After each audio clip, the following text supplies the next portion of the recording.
যেগুলো বিধর্মী, যেগুলো জিন্নাত শয়তান, এগুলো আমাদেরকে ধোকায় ফেলে।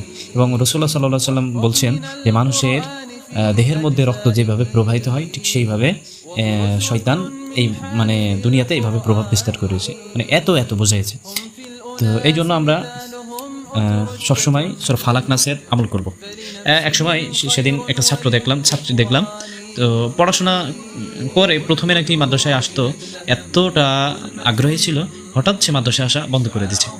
এরপরে জানা গেল বাবা মা এত বকাঝকা করে এরপরেও মাদ্রাসাতে আনতে পারেন।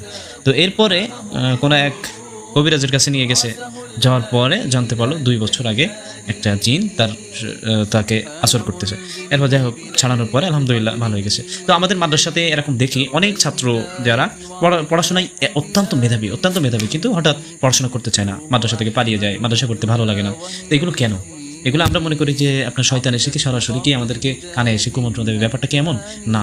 তারা আমাদের অন্তরে বসবাস করে, আমাদের সব মানে প্রত্যেকটা শিরা উপশিরাতে বসবাস করে।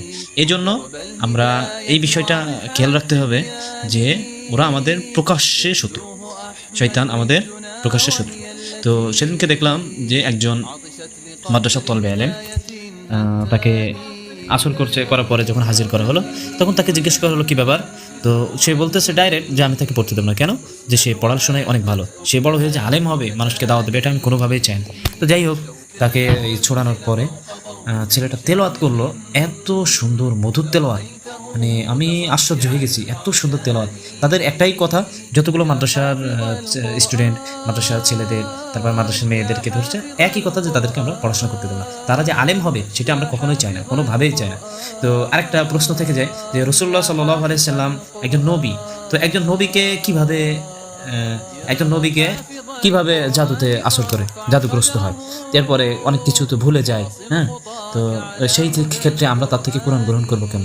এরকম কুফুরি চিন্তা ভাবনা তো আসতেই পারে, কারণ শয়তান আমাদের মনের ভিতরে সবসময় একটা কুমন্ত্রণা থাবা দিয়ে রাখছে, যেটা মানে বিশাল পরিমাণে আপনাদের কি বলে আসর করে। তো একটা ঘটনা মনে পড়ে গেল, রাসূলুল্লাহ সাল্লাল্লাহু আলাইহি ওয়াসাল্লাম যখন